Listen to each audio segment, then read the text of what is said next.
Vandag duik ons in 'n regtig fascinerende digitale raaisel. Dis 'n plek waar wiskunde en kuns wel alle bots op 'n manier wat jy seker nooit sou verwag nie. En dit alles begin met een eenvoudige, maar baie interessante vraag. Kan 'n oneindige getal musiek word? Dis nou die groot vraag wat vandag se bron vra. En kyk, die idee om 'n getal wat letterlik nooit ophou nie, soos pi, te vat en dit in musiek te verander, dis ongelooflik. Maar en hier is die ding, die antwoord is dalk glad nie wat jy dink dit gaan wees nie. So, die bron waarna ons kyk is 'n YouTube-video. En op die oog af lyk die belofte wat dit maak baie duidelik en baie opwindend. Dit gee jou 'n idee wat regtig spesifiek en nogal boeiend is.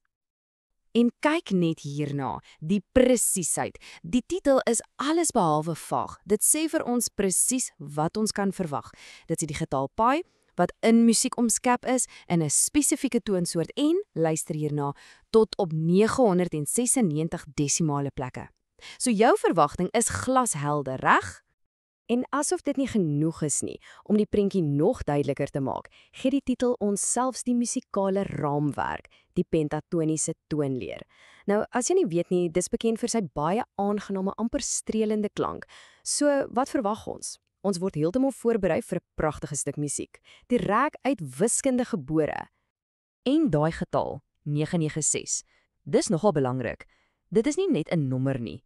Dit suggereer 'n ongelooflike diepte van data, 'n lang komplekse komposisie wat reg uit die syfers van pi kom. Alles skree detailpresiesheid en diepte.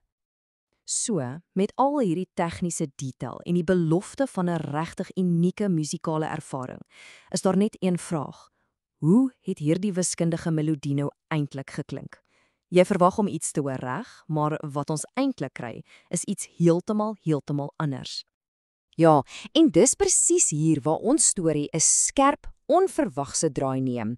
Want sien, die belofte in die titel en die werklikheid van wat jy kry, dis twee totaal verskillende wêrelde. En hier is dit. Dis die hele transkripsie van die video. Nie 'n enkele noot musiek nie, nie 'n reeks syfers nie, net een enkele woord in Arabies. Allah, die woord vir God in Islam. So, skielik het ons nie meer 'n stuk musiek nie. Wat ons het, is 'n diepgaande teenstrydigheid. En nou is ons taak om te probeer sin maak van hierdie raaisel. En hier sien jy die probleem in swart en wit. Aan die een kant, die belofte.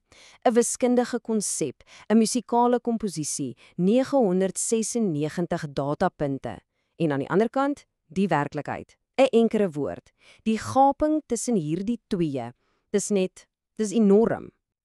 So, wat op aarde gaan hier aan? Dis die vraag wat almal vra, reg? Is dit net 'n fout, of 'n soort grap, of dalk iets baie dieper? Kom ons kyk 'n bietjie na die moontlikhede. Kyk, ons kan eintlik maar net spekuleer. Was dit dalk net 'n simpel fout toe die video opgelaai is? Of was dit 'n doelbewuste artistieke stelling? 'n Manier om te sê die oneindigheid van pi is soos die konsep van God? Dalk 'n metafoor wat vir ons wys dat wanneer jy diep soek na wiskundige orde, jy dalk iets heeltemal anders, iets geesteliks vind. Die ding is, daar's geen regte antwoord nie. En dit bring ons by die eintlike punt. Dit gaan nie daaroor om die regte antwoord te kry nie. Dit gaan daaroor om te verstaan hoekom hierdie stukkie digitale inhoud, hoekom dit so interessant is. En hierdie idee is die eintlike kern van die saak. Die waarde hiervan lê nie in die musiek wat ons nooit gehoor het nie. Nee, dit lê in die vraag wat hierdie vreemde teenstrydigheid by ons wakker maak. Dit dwing jou om te dink oor wat jy verwag, wat dinge beteken en hoe ons goed interpreteer in hierdie digitale wêreld van ons. Jy weet, miskien lê die krag van hierdie hele ding juis in daai verrassing.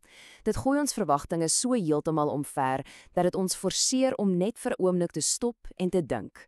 In 'n wêreld vol video's en inhoud wat presies doen wat die titel sê, staan iets wat dit doen nie regtig uit. En dis die vraag waarmee ek jou vandag wil los. Wanneer 'n titel en die inhoud so bots, waar lê die betekenis dan nou eintlik? Is dit in wat die oorspronklike skepper bedoel het, selfs al sal ons dit nooit weet nie, of lê die betekenis in hoe ons dit interpreteer? In die gesprek wat 'n raaisel soos hierdie begin. Dis 'n fascinerende gedagte, né?